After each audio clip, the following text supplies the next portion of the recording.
ذکر رضا بھی کر لیتے ہیں اور کچھ انشاءاللہ نبی پاک کی بات بھی کر لیتے ہیں۔ عاشق رسول صلی اللہ علیہ وسلم اعلیٰ حضرت وہ ہستی ہیں کہ جتنی بار ان کا ذکر کریں تو ذکر مصطفیٰ بھی ساتھ ساتھ ہو جاتا ہے۔ ایک طرف تو وحشت ہے، پریشانی ہے، گھبراہٹ ہے، اور واقعی کتابوں میں لکھا ہے۔ آپ کو ویسے بھی ایک مشورہ دوں گا، میں تو بہت مختصر بات کر کے نکل گیا، لیکن یہ بچے بھی بیٹھے ہیں، ینگسٹر بھی بیٹھے ہیں، واقعی قیامت کیسے طاری ہوگی۔ ایک حدیث سناتا ہوں اور ایک کتاب بتاتا ہوں۔ حدیث پاک ہے جس کا مضمون ہے جو اپنی آنکھوں سے دیکھنا چاہے، اپنی آنکھوں سے دیکھنا چاہے کہ قیامت کیسے طاری ہوگی، تو اسے سورہ انفطار اور سورہ انشقاق کی تلاوت پڑھنی چاہیے۔ ہمیں ترجمہ بھی پڑھنا پڑے گا۔ تو یہ 30ویں پارے کی 2 صورتیں ہیں۔ اب یقین کریں، اور خاص طور پہ تفسیر صراط الجنان اگر آپ ساتھ پڑھ لیں تو آپ کے آنسو نہیں رکیں گے، آپ ہکے بکے رہ جائیں گے کہ یوں ہوگا قیامت کے دن۔ اس طرح کھول کھول کے قرآن نے بیان کیا۔ پھر بہار شریعت حصہ اول، اس میں قیامت کا جو باب ہے، چیپٹر ہے، اس کو ضرور پڑھیں، بار بار پڑھیں۔ یقین کریں ایک بار تو پوری فیملی کو بٹھا کر سنائیں قیامت میں کیا کیا اسٹیپ بائی اسٹیپ ہوگا، پہلے کیا ہوگا، پھر کیا ہوگا، پھر کیا ہوگا۔ حضرت مفتی امجد علی اعظمی صاحب نے اتنا ڈیٹیل میں بیان کیا ہے کہ رونگٹے کھڑے ہو جاتے ہیں۔ آپ فرماتے ہیں کہ جب پل صراط کا وقت ہوگا نا تو لوگ چیخ رہے ہوں گے۔ اس کی وجہ ہے، مثال کے طور پہ یہ سامنے روڈ پر انگارے بچھا دیے جائیں، آگ بچھا دی جائے، آگ کے کوئلے ہوں، اور اس بلڈنگ میں رہنے والے سب کو کہا جائے ننگے پیر اس سے گزرو، تو پہلے گزرنے والے کا حال دیکھ کر پیچھے والے تو رونے لگ جائیں گے نا۔ کون ہمت کرے گا؟ لوگوں کے سامنے پل صراط سے کٹ کر جہنم میں لوگ گر رہے ہوں گے تو چیخو پکار مچی ہوئی ہوگی، ایک پیر رکھنے کے بعد دوسرا پیر رکھنے کا دل نہیں ہو رہا ہوگا، گھبرا رہے ہوں گے، کانپ رہے ہوں گے کہ کیسے یہ پل پار ہوگا۔ ایک طرف تو یہ کیفیت ہے، مگر میرے رضا کا عشق رسول دیکھو، نبی پاک کی رحمت پر اطمینان دیکھو، اللہ اس عشق رسول کا صدقہ نصیب فرمائے۔ اعلیٰ حضرت نے خالی نعرے نہیں لگائے، اشعار لکھ کے جان نہیں چھڑا لی، پریکٹیکل لائف ایسی گزاری، اور پھر کہتے ہیں کہ لوگ گھبرا کے گزریں گے، مگر رضا میں نے تو ساری زندگی نبی پاک کی یاد میں گزاری ہے، ان کی سنتوں میں گزاری ہے۔ رضا پل سے اب وجد کرتے گزریے، گھبراتے ہوئے نہیں، ڈرتے ہوئے نہیں، رضا پل سے اب وجد کرتے گزریے کہ ہے رب سلم صدائے محمد۔ ایک اور جگہ کہتے ہیں پائے کوبا، پل سے گزریں گے تیری آواز پر، پائے کوبا، کوبا کہتے ہیں جمع جمع کے، بڑا اعتماد کے ساتھ ڈٹ کے جو بندہ چلتا ہے نا، فرمایا پائے کوبا، پل سے گزریں گے تیری آواز پر، رب سلم کی صدا پر وجد لاتے جائیں گے۔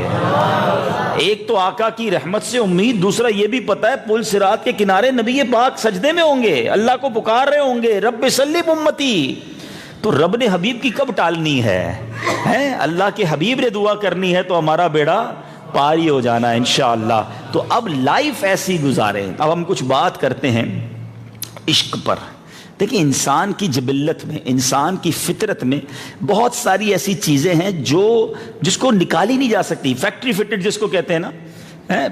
کئی چیزیں گاڑی میں پہلے سے فٹ ہوتی ہیں، ہماری باڈی میں، ہماری فطرت میں کئی چیزیں فٹ ہیں۔ مثال کے طور پہ آپ انسان سے بھوک کو ختم نہیں کر سکتے، بھوک تو لگے گی، اب حلال کھائے یا حرام کھائے اس کی مرضی ہے، پیاس تو لگے گی، پانی پیے یا شراب پیے یہ اس کی مرضی ہے۔ انسان کی فطرت میں کئی چیزیں ہیں، لالچ سے انسان نہیں بچ سکتا، یاد رکھیے گا۔ کوئی کہنا میں لالچ نہیں کرتا، نہیں، لالچ تو ہے، اب اس لالچ کا رخ موڑنا ہے۔ لالچ گناہوں کی ہے یا لالچ نیکیوں کی ہے؟ لالچ دنیا کا مال کمانے کی ہے یا آخرت کا خزانہ کمانے کی ہے؟ لالچ ہوتی ہے انسان میں۔ صحابہ کرام میں بھی یہ حرص تھی، مگر وہ نیکیوں کے حریص تھے، وہ جنت کے حریص تھے، وہ اللہ کی رضا کے لیے جانے دے دیتے تھے۔ لالچ وہاں بھی تھی مگر پازیٹیو تھی، اچھی تھی۔ تو خواہشات انسان کی ہوتی ہیں، اس کا رخ بدلنا ہے۔ بالکل اسی طرح عشق جو ہے، محبت جو ہے، یہ ہر انسان کی فطرت میں ہے، کسی نہ کسی سے اسے محبت ہوتی ہے، کوئی اچھا لگتا ہے۔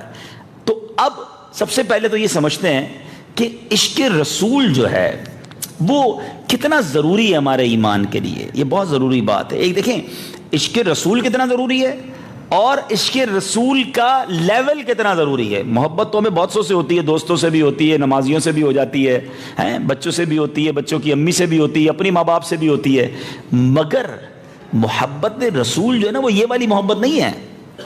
سرور کائنات علیہ الصلوۃ والسلام فرماتے ہیں، اور یہ بخاری شریف کی حدیث ہے، اللہ کے حبیب فرماتے ہیں لا یؤمن احدکم حتی اکون احب الیہ من والدہ وولدہ والناس اجمعین. پہلے جملے میں فرما دیا تم میں سے کوئی اس وقت تک کامل مومن نہیں ہو سکتا.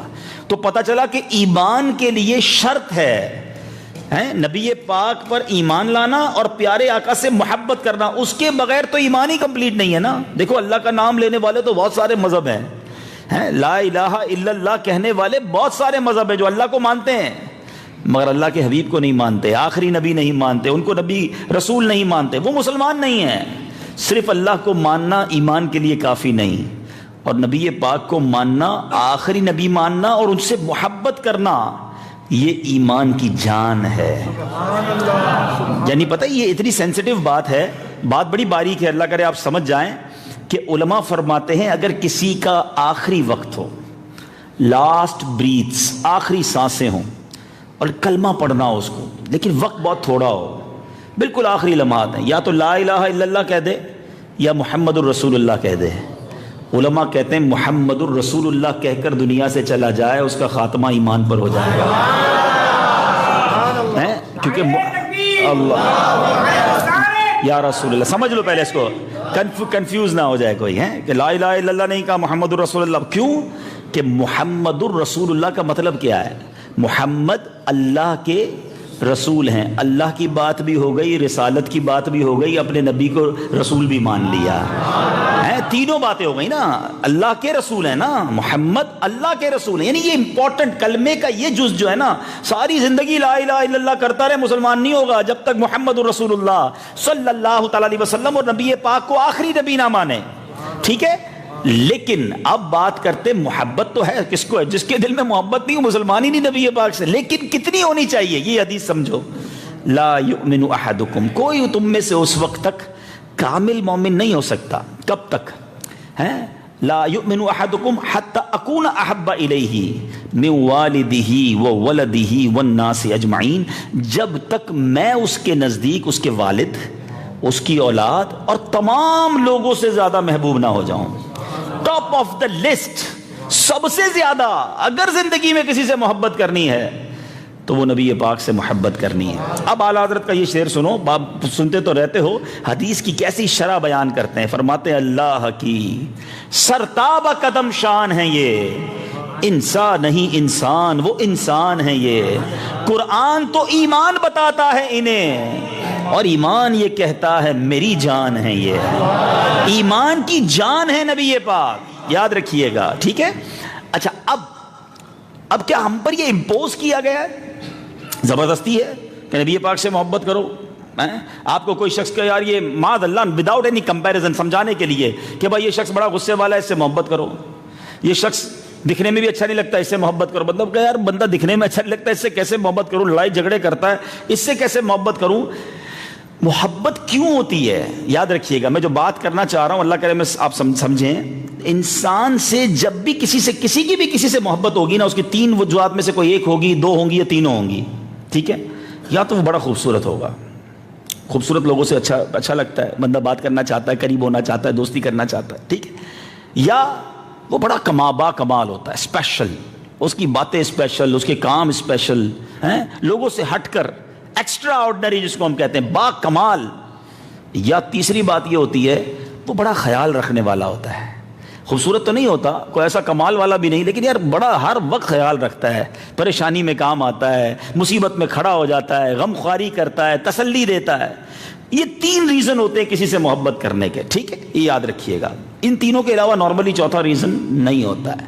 اب اگر ہمیں کہا گیا ہے کہ نبی پاک سے محبت کرو اور سب سے زیادہ کرو، کائنات میں کسی اور سے ایسی محبت نہ کرو جو سرور کائنات سے کرو صلی اللہ تعالی علیہ وسلم، تو تھوڑا سا چیک کرتے ہیں کہ اگر حسین سے محبت ہوتی ہے تو کیا نبی پاک سے بڑا حسین کوئی دنیا میں ہے؟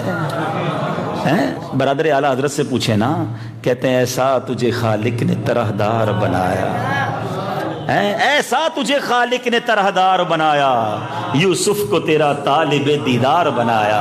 کونین بنائے گئے سرکار کی خاطر، کونین کی خاطر تمہیں سرکار بنایا۔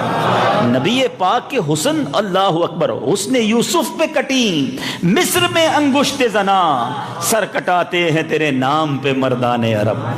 خود نبی پاک کی خصائص میں لکھا کہ پیارے آقا کا اصل جلوہ تو دنیا کو دکھایا ہی نہیں گیا ہے، اس پر ایک پردہ رہا، ایک حجاب رہا ہے۔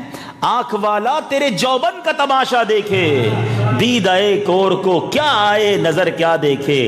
نبی پاک کا جلوہ وہ ہے، سیدی اعلیٰ حضرت لکھتے ہیں نا، ایک جھلک دیکھنے کی تاب نہیں عالم کو، وہ اگر جلوہ کریں کون تماشائی ہو۔ نبی پاک کا حسن، ارے حسن تمام جب ہوتا ہے جب نبی پاک کے قدموں کا بوسہ دیتا ہے۔ میں صرف آقا کے حسن پر ہی بات کرتا رہوں نا تو راتیں کیا کئی راتیں نکل جائیں، ایسا حسین، اللہ اکبر۔ سیدی اعلیٰ حضرت، میں نے کہا نا ذکر رضا بھی ساتھ چلتا رہے گا، میں پورے جسم کی بات نہیں کرتا، اعلیٰ حضرت نے تو ہر عضو پر بات کی ہے، لیکن اگر صرف چہرہ انور نبی پاک کا مبارک چہرہ دیکھنے کی بات کریں تو سیدی اعلیٰ حضرت تصور میں سمجھاتے ہیں کہ بال کیسے تھے، فرماتے ہیں لیلۃ القدر سے مطلع الفجر حق، مانگ کی استقامت پہ لاکھوں سلام۔ گیسو کیسے ہیں، فرماتے ہیں چمن طیبہ میں سنبل جو سوارے گیسو، حورے بڑھ کر شکن ناز پہ وارے گیسو، تیل کی بوندیں ٹپکتی نہیں بالوں سے رضا، صبح عارض پہ لٹاتے ہیں ستارے گیسو۔ اللہ اکبر۔ آنکھوں کی بات کریں تو کبھی تو کہتے ہیں جس طرف اٹھ گئی دم میں دم آ گیا، اس نگاہ عنایت پہ لاکھوں سلام۔ بینی مبارک کی بات کریں، نیچی نظروں کی شرم و حیا پر درود، اونچی بینی کی رفعت پہ لاکھوں سلام۔ لبوں کی بات کریں، پتلی پتلی گلے قدس کی پتیاں، ان لبوں کی نزاکت پہ لاکھوں سلام۔ منہ مبارک کی بات کریں، فرماتے وہ دہن جس کی ہر بات وحی خدا، چشمہ علم و حکمت پہ لاکھوں سلام۔ زبان کی بات کریں، وہ زبان جس کو سب کن کی کنجی کہیں، اس کی نافذ حکومت پہ لاکھوں سلام۔ چہرے کی رنگت کی بات کریں، فرماتے ہیں اللہ اللہ وہ بچپنے کی پھبن، اس خدا بھاتی صورت پہ لاکھوں سلام، جس کی رنگت سے بے رنگے رنگے گئے، اس چمک والی رنگت پہ لاکھوں سلام۔ نبی پاک کے کان کی بات کریں، دور و نزدیک کے سننے والے وہ کان، کان لالے کرامت پہ لاکھوں سلام۔ ہاتھوں کی بات کریں، جس طرف اٹھ گئی آقا کے ہاتھ جس سمت اٹھا غنی کر دیا، موج بحر سماحت پہ لاکھوں سلام۔ طاقت کی بات کریں، وہ بازو کیسے طاقتور تھے جن کو بارے دو عالم کی پرواہ نہیں، ایسے بازو کی قوت پہ لاکھوں سلام۔ کس کس عضو کی بات کریں، کس کس سراپے کی بات کریں، کبھی لکھتے ہیں کاف گیسو ہا دہن یا ابرو آنکھیں عین سات، کاف ہا یا عین سات، ان کا ہے چہرہ نور کا، شمع دل مشکات تن سینہ زجاجہ نور کا، آقا تیری صورت کے لیے آیا ہے سورہ نور کا۔ کبھی کہتے چاند کو دیکھتے ہیں، کبھی آقا کو دیکھتے ہیں، فرماتے چاند تیری خوبصورتی کچھ نہیں ہے، بھیک لے سرکار سے لا جلد کاسا نور کا، ماہ نو طیبہ میں بٹتا ہے مہینہ نور کا۔ چاند سورج بڑے نورانی ہیں، سنو سنو ایسے ہی نہیں، نبی پاک کا صدقہ ہے یہ جو مہر و ماں پہ ہے، اطلاق آتا نور کا، آقا بھیک تیرے نام کی ہے، استعارہ نور کا۔ تو نبی پاک کی خوبصورتی پر اوقات ہی نہیں ہے ہماری بات کرنے کی۔ ارے وہ کیسا چہرہ تھا، حضرت جابر بن سمورہ کہتے ہیں رات 14ویں تھی، صحرائی راتوں میں، کبھی قافلے میں گئے ہوگے گاؤں میں قافلے میں جائیں نا پھر اندازہ ہوتا ہے چاند بھی بڑا اچھا لگتا ہے، ستارے بھی بڑے اچھے لگتے ہیں کیونکہ شہر کی روشنیاں نہیں ہوتی، بڑا بریلینٹ سکائی نظر آتا ہے۔ اب سوچو 1400 سال پہلے کوئی لائٹنگ نہیں تھی، صحرائی علاقہ تھا، کہتے 14ویں رات تھی، چاند بڑا خوبصورت تھا۔ میں باہر آیا 14ویں رات کے چاند کو دیکھا، پھر دیکھا نبی پاک بھی جلوہ فرما ہے، کبھی آقا کو دیکھتا، کبھی 14ویں رات کے